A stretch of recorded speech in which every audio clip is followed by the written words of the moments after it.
Olá pessoal, meu nome é professor José Lucas, eu sou professor de matemática da UFCG e nós estamos aqui para resolver as provas de cálculo 1 no período 2024.2, neste vídeo especialmente do turno da tarde. Já teve um vídeo que já foi ao ar aí com a prova desse mesmo período do turno da manhã, então dá uma conferida para que você possa também revisar por meio dela, certo?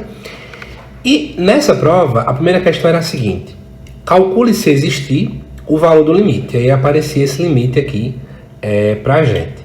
Apareceu raiz, eu sempre vou repetir isso aqui nos vídeos.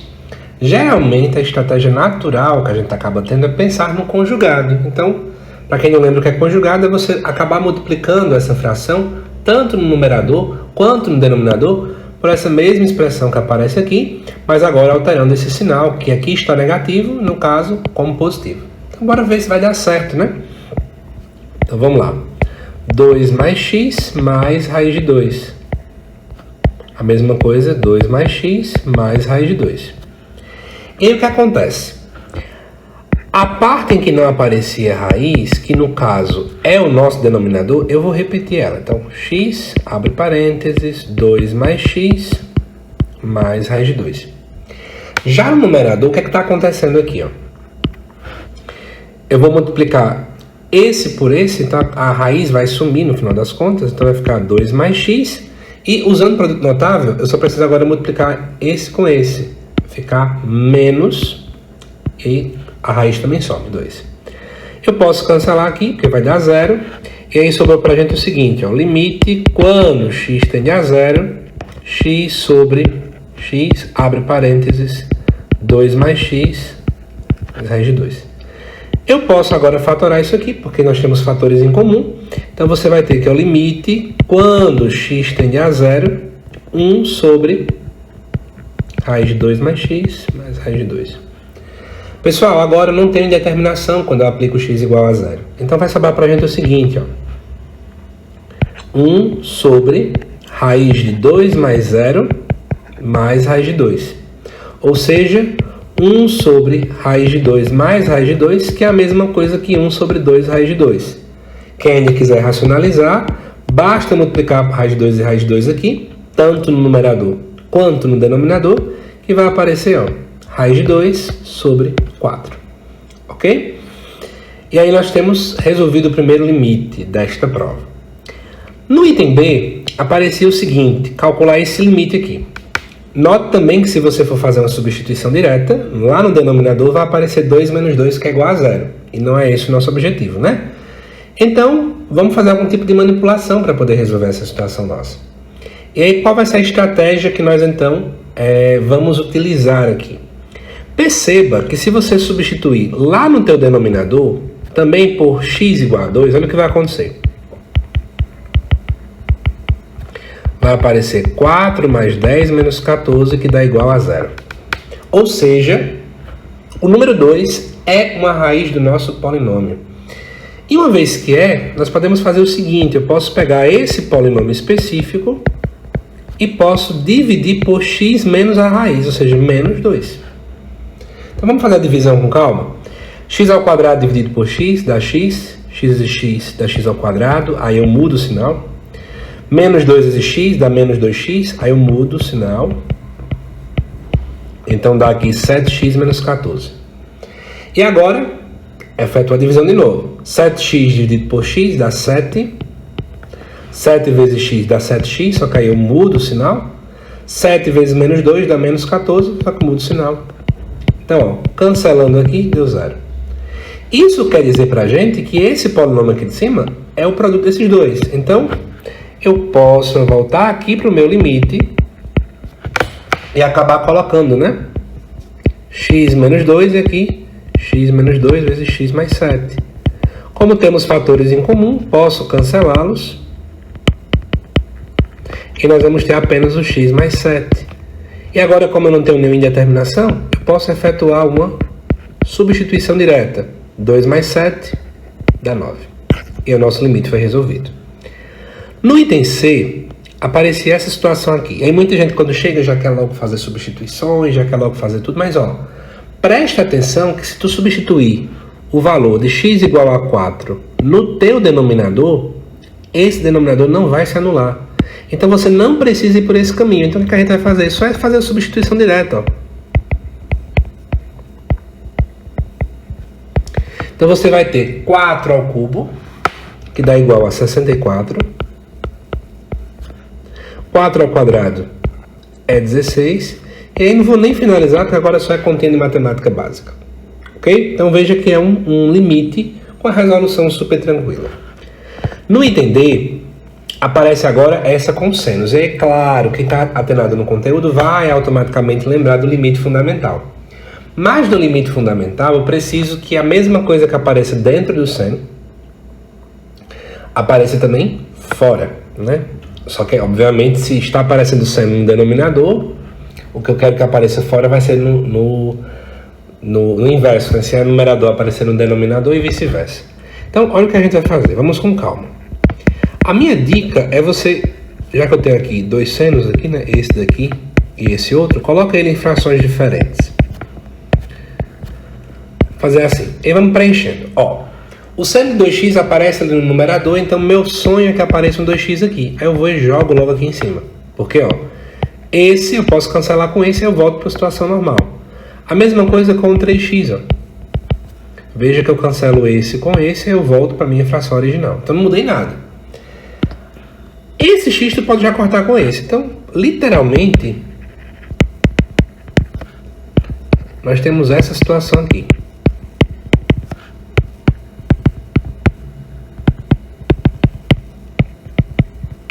E ainda vou pedir mais, ó.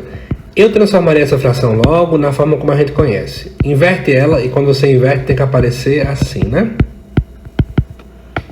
E aí agora a mágica acontece, porque eu sei que esse limite vai para 1 e esse aqui vai para 1. Então ao passar o limite eu vou saber que vai aparecer 1 vezes 1 sobre 1 vezes 2 terços, que é apenas 2 terços. E aí resolvemos o nosso limite. Vamos agora para o item E da nossa avaliação. Veja bem, nessa daqui a gente vai ter que utilizar uma técnica que talvez é pouco estudada por alguns alunos, mas que eu vou ajudar vocês. Observem que o nosso numerador ele tem uma potência maior do que a do denominador, gente. E aí o que acontece? Se você usar aquela técnica normal de dividir por x ao cubo, nesse caso, porque é a maior potência, vai dar errado. Eu vou mostrar para vocês aqui um rascunho. Ó. Se você for dividir por x ao cubo,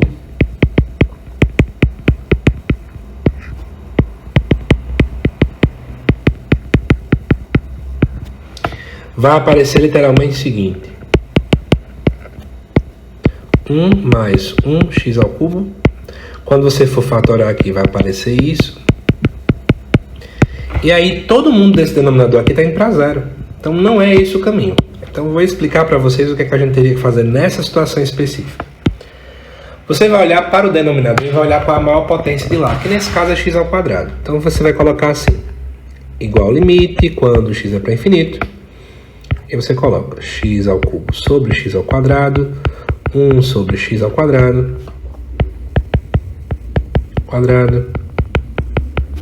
E quando você fizer isso, olha o que vai acontecer. O nosso numerador em si, né, tem o x ao cubo sobre x ao quadrado, então repete a base e subtrai os expoentes, fica somente x. E aqui vai aparecer um 2, 5 sobre x ao quadrado. Quando você passa o limite, esse vai para zero, esse aqui vai para zero, aqui é uma constante, e esse vai para infinito. Mas isso não tem problema, né? Então vai ficar assim, ó, infinito mais zero, certo? Mais zero aqui. Então, esse aqui vai dar infinito sobre 2, que é infinito. Ok? Então a gente consegue assim resolver esse item E. Agora vamos para a letra F. Aqui aparece um limite lateral, né? Então, qual é a ideia? Quando a gente trabalha, né, com x tendendo a 2 pela esquerda, o que é que nós vamos ter? Que o x ele é menor do que 2. Ok? E aí, isso quer dizer, por exemplo, que essa expressãozinha, que é a mesma que aparece aqui, ela é positiva. Além disso, né, não é difícil perceber que o denominador nosso tende a zero enquanto o numerador tende a um valor não nulo. É essa a importância. Se o denominador vai para zero e o numerador não, então a gente só vai fazer um estudo de sinais. Só que isso aqui, ó, é positivo, né? Porque é um constante. Positivo com positivo dá positivo. Então, logo, nós vamos ter que esse limite que aparece aqui para a gente, ele vai ser mais infinito. Isso porque o denominador vai para zero e o numerador não está indo para zero. Agora vamos para a questão 2. A questão 2 era nos dada uma função, né? E perguntava para a gente qual o valor de k para que essa função seja contínua em x igual a 2. E aí qual seria então a nossa estratégia, né? Para analisar a continuidade, eu vou ter que estudar os limites pela direita e o limite pela esquerda. Então vamos lá fazer comigo. Note que o limite de f de x quando x tende a 2 pela direita são valores positivos. E pela forma como está definida aqui a nossa função, valores acima de 2, né? São esses aqui, ó. Então você vai literalmente substituir aqui x menos 5, que vai dar 2 menos 5, que é na verdade igual a menos 3. Quando eu analiso agora o limite pela esquerda da mesma função, eu vou agora analisar, ó, os valores menores, ou seja, 1 menos x ao quadrado. Eu vou ter 1 menos 2 ao quadrado, que é 1 menos 4, que também dá menos 3. Como os limites laterais darem iguais, né? Então, pode colocar assim, ó. Como os limites laterais coincidem, o que é que nós temos, então? Eu tenho que o limite de f de x, quando x tende a 2, vai ser esse próprio valor, que é o menos 3.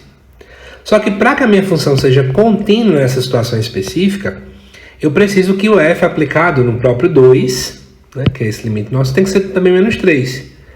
Mas aqui diz que ele dá k. Então é porque o k tem que ser igual a menos 3. Então, daí, k vai ter que ser igual a menos 3. E a gente consegue aí resolver a letra A. Só que depois, no item B, pegue nos domínio a imagem e na letra C o gráfico. Eu vou inverter a ordem. Eu vou começar resolvendo com vocês o gráfico dessa função, porque uma vez que a gente desenhar esse gráfico, vai ficar mais fácil de estudar aí quem é o domínio e quem é a imagem. Tá certo?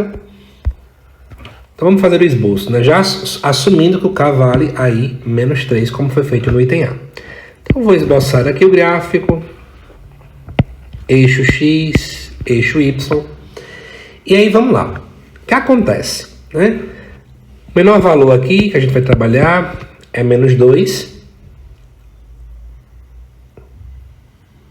E o maior valor que nós vamos trabalhar aqui vai ser 4.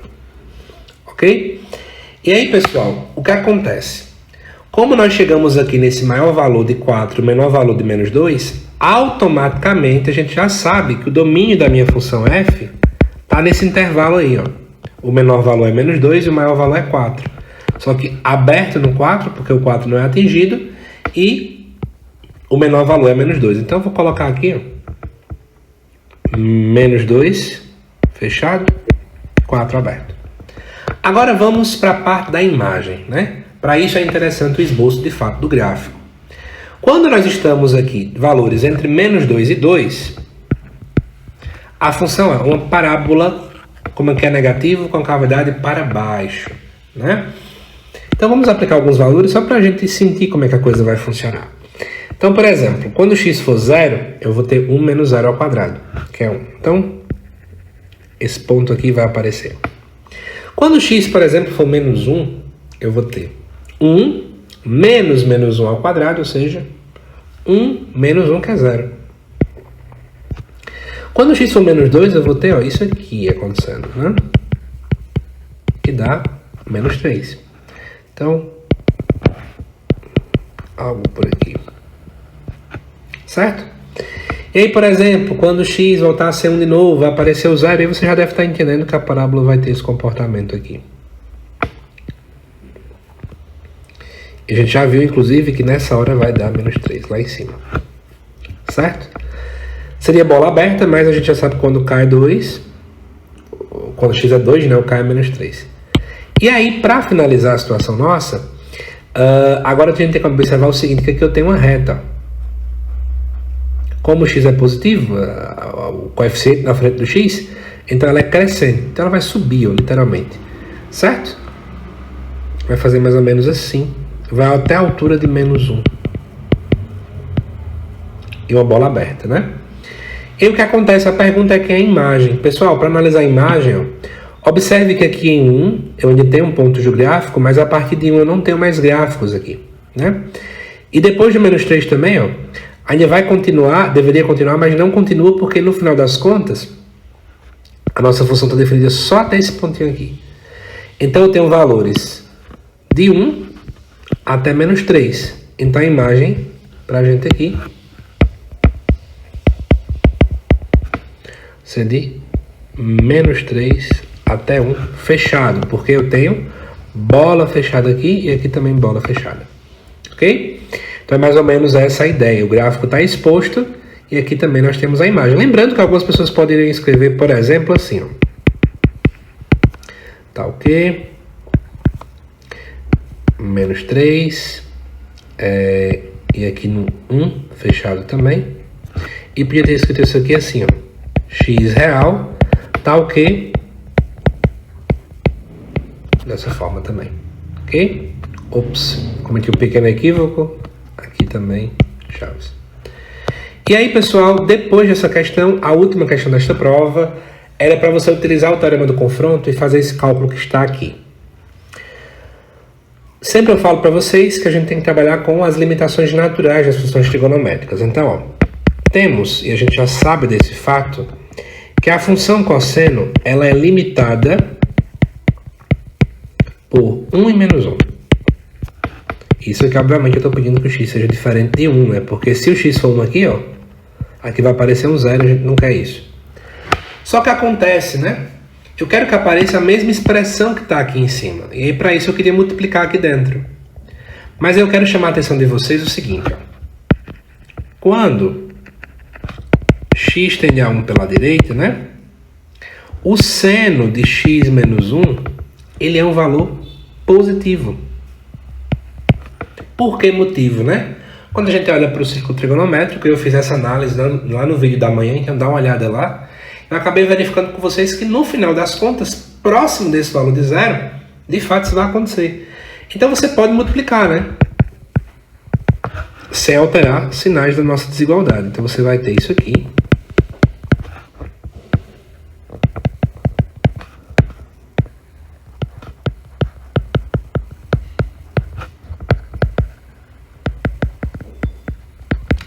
E o que acontece, né? Logo, vamos analisar. Esse limite aqui, ó, a gente sabe que o seno é uma função contínua. Então, quando você analisa esses dois limites,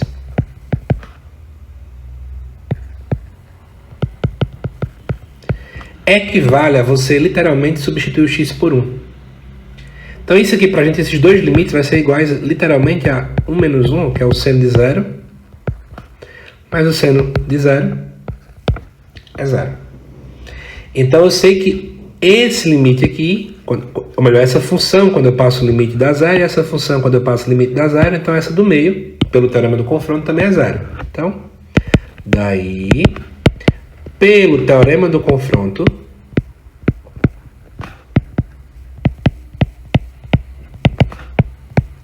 temos que o limite de seno de x menos 1 vezes esse cosseno que está aqui para a gente, quando x tende a 1 pela direita, vou colocar tudo aqui dentro, também vai ser igual a 0. Ok? Então, pessoal, espero que tenha ficado bem claro para vocês aqui a explicação. Assistam quantas vezes forem necessárias para que não fique nenhuma dúvida, tá bom? E aguardo vocês nos próximos vídeos. Até mais.